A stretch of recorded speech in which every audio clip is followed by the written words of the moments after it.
Hi friends, कैसे हैं आप सब। मैं रोनल्ड सरस्वत और एक और वीडियो लेकर आया हूँ आपके लिए देसी पीएचडी चैनल में।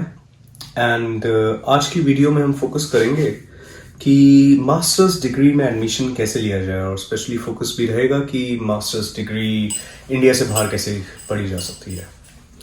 बेसिकली काफ़ी मेरे पास क्वेरीज आती हैं रिलेटिंग टू मास्टर्स स्टडीज़। जैसा कि आप जानते हैं, मैंने एनयूआई गॉलवे से मास्टर्स अपनी कंप्लीट करी थी न्यूरोफार्माकोलॉजी में। मेरा एक्सपीरियंस काफ़ी अच्छा रहा था, और ड्यूरिंग माई मास्टर्स मैं इंटरनेशनल स्टूडेंट एम्बेसडर की तरीके से काम भी करा है। सो बेसिकली मेरे पास कुछ पॉइंट्स हैं, मैं इन पॉइंट्स को मेंशन करूंगा वीडियो में, और हम शुरुआत करते हैं। So first thing is finish your 12th class. जो सबसे बेसिक चीज है, आपको किसी भी मास्टर्स डिग्री के लिए सोचने से पहले आपको अपनी 12th पूरी करनी है। तो बेसिकली ये पॉइंट उनके लिए है जो अभी भी स्कूल में पढ़ाई कर रहे हैं। आप अपने स्कूल में 12th क्लास को फोकस करें। जो भी आपकी स्ट्रीम आपने चूज करी है, मे बी कॉमर्स, साइंस या आर्ट्स, व्हाटएवर आपके इंटरेस्ट के हिसाब से आपने जो चूज करा है, उसको आप अच्छे से कंप्लीट करें। एंड वो आपको एक अच्छी बैचलर्स डिग्री की तरफ लेके जाएगा। सो इट्स रियली इंपॉर्टेंट कि आप अपनी 12th अच्छे से कंप्लीट करें। दूसरा पॉइंट है, get admission into something that you love and not what your family और फ्रेंड्स डिसाइड फॉर यू। ये एक बहुत ही इंपॉर्टेंट पॉइंट है। काफी बार क्या होता है कि हम लोग अपने फैमिली या फ्रेंड्स के कहने पे, उनकी डिसीजन के हिसाब से कोई डिग्री चूज कर लेते हैं अपने लिए पढ़ाई के लिए। कभी कभार वो ठीक भी रहता है, बट काफी बार होता है कि हम वो पढ़ाई कर नहीं पाते, या फिर हमारा इंटरेस्ट ही नहीं होता, तो हम आगे टाइम पे वो बेसिकली स्टडीज अपनी छोड़ देते हैं। जो कि लॉन्ग टर्म कैरियर ऑब्जेक्टिव के हिसाब से ठीक है, आप एक्सप्लोर कर रहे हो तो इट्स ओके, बट आपको ये भी ध्यान रखना है कि काफी कॉम्पिटिटिव वर्ल्ड है। सो अगर आपके कुछ इंटरेस्ट हैं जो आपको पहले से क्लियर है, और आप सोचते हैं कि आप उस चीज में आगे अपना प्रोफेशनल कैरियर परस्यू करना चाहेंगे, तो कोशिश कीजिए कि आप अपने इंटरेस्ट के हिसाब से अपनी पढ़ाई आगे की चूज करें। हम थर्ड पॉइंट पे जाएंगे, जो कि है finish your graduate studies to be at least 60% marks overall. After आप अपनी 12th कंप्लीट करते हैं, आप बैचलर्स की पढ़ाई करते हैं उसके बाद किसी कॉलेज से, कोशिश कीजिए अपने बैचलर्स में एटलीस्ट 60% मार्क्स आप लेकर आए। होता क्या है कि जो मास्टर्स डिग्री होती है इंडिया से बाहर, मोस्टली यूनिवर्सिटीज एटलीस्ट आपके 60% मार्क्स एक्सपेक्ट करती हैं आपकी ग्रेजुएट डिग्री से। ये इंपॉर्टेंट है क्योंकि कई बार हमारे 59 या 58 पे आके मार्क्स अटक जाते हैं, और एडमिशन लेने में काफी प्रॉब्लम होती है आगे। तो कोशिश कीजिए कि अपना बेस्ट परफॉर्म करें अपनी ग्रेजुएट डिग्री में। ऑब्वियसली अगर आपने अपने इंटरेस्ट के हिसाब से कुछ चूज करा है, तो you will give your best to it. थोड़ा सा टाइम अपना रोज का अपनी पढ़ाई की तरफ निकालिए, और ज्यादा एफर्ट नहीं लगेगा। कुछ चीजें सेक्रीफाइस करनी पड़ेंगी, जरूरी नहीं है सारी चीजें सेक्रीफाइस करें। अपनी कॉलेज लाइफ भी इंजॉय करें, बट साथ में at least 60% is a good target for getting admission into most of universities. बाकी काफी जो ऊंचे लेवल की यूनिवर्सिटीज हैं, और उनमें भी अराउंड 70-80% वो मांगते हैं, बट हम 60% एटलीस्ट लेना चाहेंगे for our masters degree. Fourth point है हमारा कि focus on your studies during college. It is well needed, but also on extra curricular. ये प्रीवियस पॉइंट का एडिशनल है कि अपने कॉलेज लाइफ के टाइम पे अपनी पढ़ाई पे फोकस करें, साथ साथ आप एक्स्ट्रा करिकुलर एक्टिविटीज में ही पार्टिसिपेट करें। ये इंपॉर्टेंट है क्योंकि मास्टर्स डिग्री में आजकल काफी लोग जब वो आपका इंटरव्यू लेते हैं, वो आपसे पूछते हैं कि अच्छा आपने कॉलेज टाइम पे क्या क्या एक्स्ट्रा करिकुलर करा। तो आप उन्हें बता सकते हैं कि देखिए मेरे ये साइड इंटरेस्ट थे, फॉर एग्जांपल म्यूजिक हो गया, डांस हो गया, डिबेट कॉम्पिटिशन्स हो गए, क्विज कॉम्पिटिशन्स हो गए, इको क्लब जैसी चीजें हो गई, और आप और भी सोसाइटीज में कॉलेज की पार्ट ले सकते हैं। और अगर आपके कॉलेज में सोसाइटीज नहीं है, तो आप अपने टीचर से बात कर सकते हैं। You can form some societies for your college itself, and it will be a great addition to your CV for future references also. So try to focus on extracurricular activities as well. Oh, sorry, cellular, medical background, sorry. Anyhow, fifth point is get experience in industry before applying for masters. Okay, ये एक बहुत important point है, मैं इसके बारे में और deeply discuss करूंगा बाद में। ब्रीफली मैं ये बताना चाहूंगा कि जब आप मास्टर्स डिग्री में अप्लाई करते हैं, तो आप मास्टर्स डिग्री इसलिए करते हैं, इसलिए मोस्टली आप या तो आप अकेडमिया में पीएचडी कर पाए या फिर आप एक जॉब के लिए अप्लाई कर पाए। कोई भी मास्टर्स डिग्री जस्ट फन के लिए नहीं करता, हो सकता है कुछ लोग करते हों, बट मोस्टली लोगों का टारगेट ये होता है कि उनको एक जॉब मिले। So when you apply for a masters degree अपनी बैचलर्स के बाद, हो सकता है आपको एडमिशन मिल जाए, बट द प्रॉब्लम इज कि आपको एडमिशन मिल गया, आपने मास्टर्स डिग्री पूरी कर ली, बट जब आप जॉब के लिए अप्लाई करते हैं उसके बाद इंडिया से बाहर या फिर इंडिया में वापस, वो पूछते हैं आपसे कि आपका एक्सपीरियंस क्या है। ये एक प्री रिक्विजिट है काफी इंडस्ट्री बेस्ड जॉब्स के लिए। इनफैक्ट इंडिया से बाहर लोग स्कूल के बाद ब्रेक लेते हैं, कॉलेज के बाद ब्रेक लेते हैं और अपना एक एक्सपीरियंस लेते हैं, और काफी सारी डिग्रीज जो होती हैं बैचलर्स बेस्ड डिग्रीज, उनमें इंटर्नशिप्स भी इंक्लूडेड होती हैं, तो उनका इंडस्ट्री एक्सपीरियंस उनसे एड हो जाता है। काफी बार हमारे इंडिया में कॉलेजेस या फिर यूनिवर्सिटीज में ऐसी चीजें नहीं हो पाती, स्पेशली आजकल पेंडेमिक के टाइम पे ये अपॉर्चुनिटीज कम है। तो कोशिश कीजिए कि कुछ ऑनलाइन आप कोर्सेज एक्स्ट्रा करिकुलर करें, या फिर कोई इंटर्नशिप ऑनलाइन बेस्ड या फिर किसी प्रोजेक्ट में आप पार्टिसिपेट करें। वो लिटरेचर रिव्यू भी हो सकता है, आप किसी प्रोजेक्ट में एक ऐसा रिमोट सपोर्ट वर्क कर सकते हैं, और इस तरीके की चीजें आप अगर करें तो एक बहुत बड़ा बेनिफिट है आपकी मास्टर्स डिग्री को एडिशन देने के लिए। नेक्स्ट पॉइंट है choose masters course according to interest. Then again previous point के जैसे आप 12th और अपने ग्रेजुएट स्टडीज में आप अपने इंटरेस्ट के हिसाब से अपनी पढ़ाई चूज करते हैं, मास्टर्स कोर्स भी आप अपने इंटरेस्ट के हिसाब से चूज करें। इंडिया से बाहर पढ़ाई थोड़ी मुश्किल है क्योंकि आपको एक कल्चरल शॉक लगता है। एक तो सबसे पहले बाहर आके, अगर आप इंडिया से पहले कभी बाहर नहीं गए हैं, दूसरा आप अगर एक पढ़ाई का स्ट्रक्चर भी देखेंगे बहुत डिफरेंट होता है हमारे इंडियन पढ़ाने के तरीके से। तो इजी रहता है अगर आपका इंटरेस्ट भी उस पढ़ाई में हो।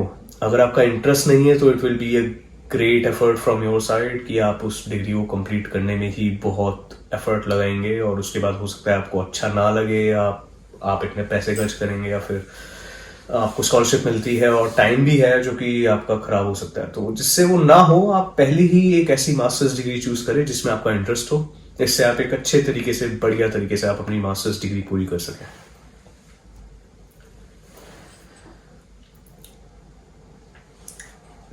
Next point, choose a country with preference to university and not where somebody tells you to.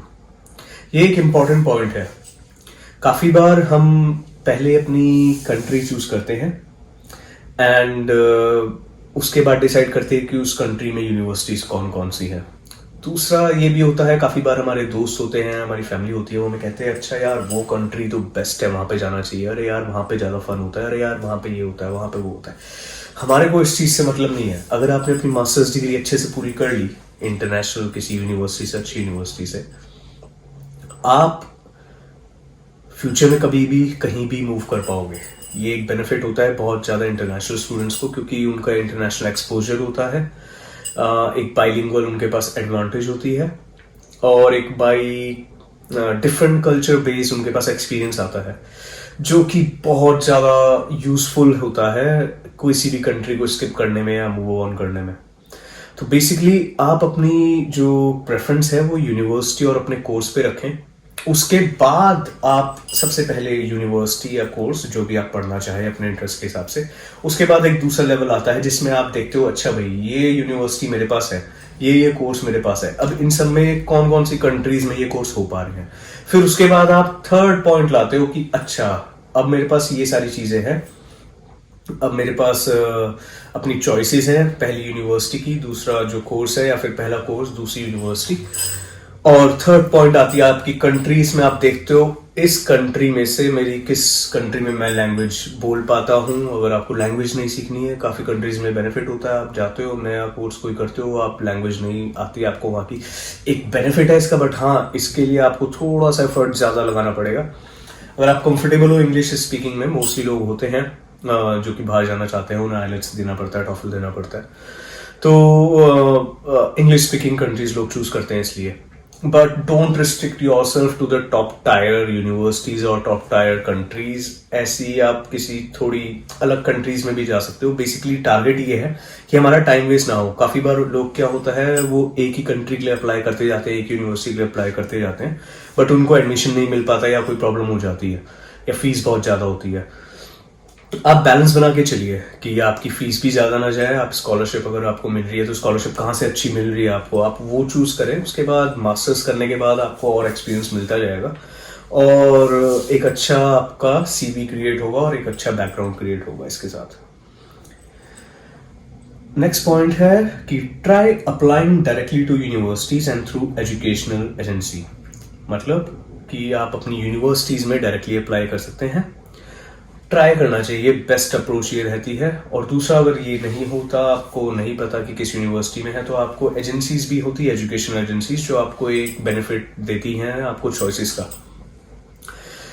इसमें आपको बेनिफिट ये है यूनिवर्सिटी के ऊपर डायरेक्ट अप्लाई करने से कि आप वहाँ पे अपने प्रोफेसर से या फिर अपने लेक्चरर से डायरेक्ट कम्युनिकेट कर सकते हैं कि ओके सर, मेरा ये इंटरेस्ट है, आपके जो कोर्स है, फॉर एग्जांपल मैं इस चीज़ में XYZ कोर्स में मास्टर्स एडमिशन लेना चाहता हूँ, आप मुझे क्या ऑफर करते हैं।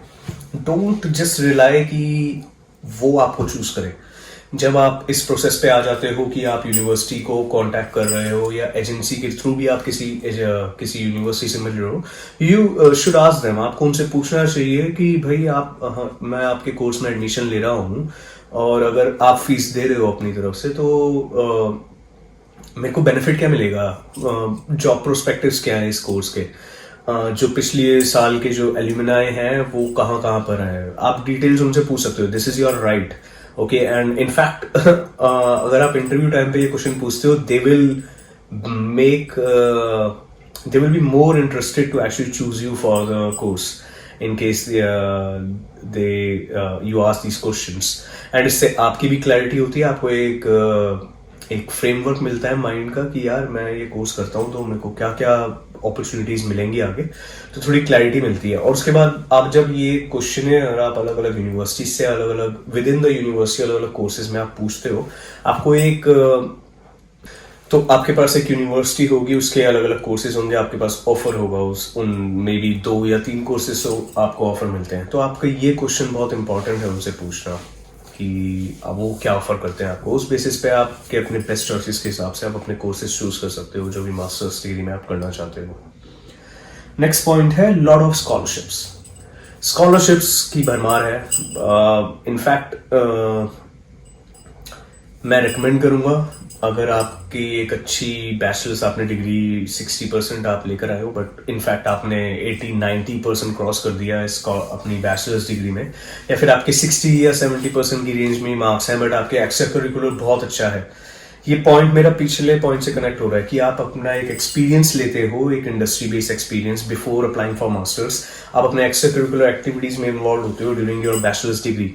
ये बहुत इंपॉर्टेंट पॉइंट है क्योंकि ये पॉइंट आप अपनी मास्टर्स डिग्री पे अप्लाई करते हुए रख सकते हो कि देखिए मेरे पास ये एक्सपीरियंस है, मैं क्यों आपकी यूनिवर्सिटी चूज करूं, मैं तो काफ़ी मतलब कि एक्सपीरियंस बंदा हूं, मैंने इंडस्ट्री में भी काम करा है, मैंने एक्स्ट्रा करिकुलर एक्टिविटीज़ में पार्टिसिपेट करा है, मैंने सोसाइटी लीड करी है, मैं अपनी सोसाइटी में प्रेसिडेंट था या सेक्रेटरी था या मैं कोई अकाउंट्स हैंडल करता था। This kind of things, maybe it might not be related to your course but ये एडअप होता है आपके एक बेसिकली ट्रांसलेशनल स्किल में। ट्रांसलेशनल स्किल्स के ऊपर मैं बात करूंगा आगे जाके, एक वीडियो बनाऊंगा, it's a good point. But in fact these things help you get scholarships and then again your academic excellence also matters for scholarships, and there are a lot of scholarships। in fact आप Google पे search कर सकते हैं कि scholarship किस किस तरीके की अप्लाई कर सकते हैं, आप कहाँ कहाँ पर आप एलिजिबल है। इंडियन स्टूडेंट्स के लिए बहुत सारी स्कॉलरशिप्स अवेलेबल होती हैं बहुत सारी कंट्रीज में। Due to the pandemic, it's hard times right now to actually move out of the country, but I think इस टाइम पे आप अपना होमवर्क कर सकते हो, आप रिसर्च कर सकते हो, एक लिस्ट बना सकते हो, एक एक्सेल फाइल लेकर, एक नोटबुक लेकर, एक सिंपल नोटबुक लेकर उसमें अपने आप नोट्स बनाने शुरू करिए कि भाई मेरे को क्या चाहिए अपनी लाइफ में, क्या कोर्स चाहिए, किस तरीके की यूनिवर्सिटीज़ हैं, आप इन सबको नोट्स बनाओ। पैंडेमिक टाइम में आप ये सब कर सकते हैं। और in fact within the next year when you are able to finish your graduate degree, और आप ग्रेजुएट डिग्री अभी फिनिश कर चुके हैं, आप ब्रेक ले रहे हैं, आपके पास ये टाइम है प्रिपेयर करने का, and you can utilise it for your next step towards the career. एक लास्ट पॉइंट जो कि है इंग्लिश टेस्ट का, be confident, prepare early, it's not too hard.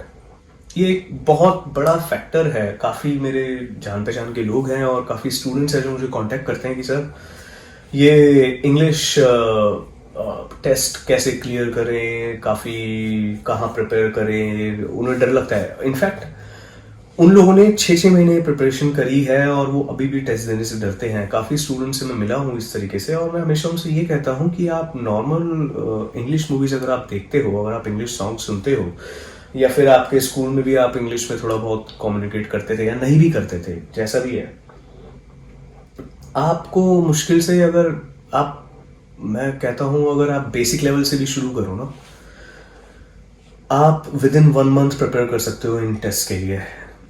मैं अब बताता हूँ अपनी स्टोरी। तो मेरे साथ ऐसा था कि मेरा इंटरव्यू था या फिर पता नहीं वीज़ा एप्लीकेशन थी मेरी मास्टर्स डिग्री के लिए, एंड मेरे को टेस्ट चाहिए था, इंग्लिश टेस्ट, उस एप्लीकेशन में लगाने के लिए या फिर यूनिवर्सिटी पे भेजने के लिए। दोनों में से कोई एक चीज़ थी। तो मेरे जो एडवाइज़र थे उन्होंने मुझसे बोला कि भाई तुम आइलेट्स देना चाहोगे या पीटी? मैंने बोला जल्दी कौन सा हो जाएगा? उन्होंने बोला भाई ये वाला टेस्ट है, ये जल्दी हो जाता है। पीटी था उस टाइम पे, Pearson's test in English academic, and उन्होंने कहा कि ये टेस्ट आप दो और 1 दिन में रिजल्ट आ जाता है। मैंने बोला तो ये इसके लिए प्रिपेयर करने के लिए कहते हैं, इसकी प्रिपरेशन भी आइलेट्स जैसी ही है और ऑलमोस्ट प्लेटफॉर्म या फिर उसका जो आउटलाइन है ऑलमोस्ट सेम होती है, बिल्कुल सिमिलर नहीं है बट ठीक है, ठीक ठाक है। मैंने कहा ठीक है, फिर आप मुझे बुक कर दो। वो कह रहे कब बुक कर? मैंने बोला 1 हफ्ते बाद बुक कर दो। उन्होंने बोला ठीक है, आर यू श्योर? मैंने बोला हाँ आप कर दीजिए बुक। मैंने ना प्रैक्टिस करी थी ना कुछ करा था इंग्लिश का, कुछ भी नहीं। मैंने पढ़ाई करी थी उससे रिलेटेड। आई नो कि मैं इंग्लिश स्कूल से पढ़ाई करी है मैंने, मेरे पास वो एडवांटेज थी। मैं काफ़ी इंग्लिश मूवीज़ देखता था, इंग्लिश सॉन्ग सुनता था, इनफैक्ट गाता भी था इंग्लिश सॉन्ग्स में पहले, या अभी भी प्रैक्टिस करता हूँ। तो मुझे कॉन्फिडेंस था अपने ऊपर, बट मेरे को एग्जाम का कॉन्फिडेंस नहीं था। But any how I thought कि यार चल अगर नहीं हुआ तो एटलीस्ट मेरे पास टाइम कम है, मेरे को देना तो पड़ेगा ही। उस बीच में मैंने अपने YouTube पे वीडियोस खोल के देखी कि भाई ये टेस्ट किस तरीके से आते हैं, उनकी आउटलाइन देखी, और जस्ट बेसिकली इट वाज, मैंने मुश्किल से 2-3 घंटे की वीडियोस देखी होंगी YouTube के ऊपर। मेरे पास इतना टाइम भी नहीं था, मैं भागा दौड़ी में काफ़ी लगा रहता था उन दिनों में। तो 2-3 वीडियोस देखी मैंने YouTube पे, और उसके बाद मैंने उसका बस बेसिकली मुझे पता लग गया कि किस तरीके से ये क्वेश्चन पूछते हैं, कितना टाइम फ्रेम होता है, उसमें क्या क्या करना होता है। इंग्लिश भी मेरी थोड़ी कैच अच्छी थी, तो मैंने एग्ज़ाम दिया। मेरे 8.5 के अबव मेरा पॉइंट्स आए थे out of 9। So it was good experience. मैंने खुद एक्सपेक्ट नहीं करा था मेरे इतने अच्छे मार्क्स आ जाएंगे, but anyhow what I am trying to say is कि अगर 8.58 या 7 आते भी नहीं है किसी के, या मेरे भी नहीं आते, तो उससे कुछ फर्क नहीं पड़ता। अगर 6.5 आते, 7 आते, तो वो भी चलता है। तो आप डरे मत और अपना इंग्लिश एग्जाम दें जितनी जल्दी से जल्दी हो सके। इनफैक्ट अगर आपका एक बार में क्लियर नहीं होता, आप दूसरी बार दें। आप दूसरी बार में क्लियर नहीं होता, तीसरी बार दो यार। मेरे फ्रेंड्स है कुछ, उन्होंने 4-4 बार दिए है, उसके बाद उनका क्लियर हुआ है, वो आज की डेट में बैठ के बाहर की कंट्रीज में जॉब कर रहे हैं। और जितना पैसा उन्होंने आइलेट्स में या किसी और टॉफल वगैरह में लगाया था, वो सब, वो 1 महीने की सैलरी का 10% भी नहीं होता उनका। वो सब पुरानी बातें हो जाती है। तो फोकस ऑन दैट। एंड ये एक जनरलाइज वीडियो थी, बट आई थिंक इसमें मैंने मोस्ट पॉइंट्स कवर करे हैं। अगर कोई स्पेसिफिक क्वेश्चन है आपके पास, तो आप ज़रूर मेरे कमेंट सेक्शन में ऐड करें वीडियो में, और पूछें मेरे से कि भाई क्या है। या फिर अगर आप मेरे ईमेल पे ईमेल करना चाहते हैं, तो ईमेल मेरा है ronald.saraswat@yahoo.co.in। आप मेरे को ईमेल कर सकते हैं, and I will be more than happy to answer your questions और क्वेरीज, और maybe try to make a video on that. और अगर कोई भी अलग से क्वेरी है तो आप मेरे को डेफिनेटली कमेंट या फिर कम्युनिटी में जाके चैनल में आप कमेंट कर सकते हैं। I will try to make a video for that. I hope कि इस वीडियो से आपको थोड़ी हेल्प मिली होगी, थोड़ी क्लैरिटी मिली होगी। एंड आई नो कि काफ़ी चीज़ें मैंने स्किप करी हैं इस वीडियो में, but I think it overall covers everything related to studying in masters and international universities outside of India. So good luck, and I hope you're doing good, and take care of yourself. अपने family का ध्यान रखें, pandemic के time पे अपना time का अच्छा utilize करें, and see you next time. Cheers guys, bye.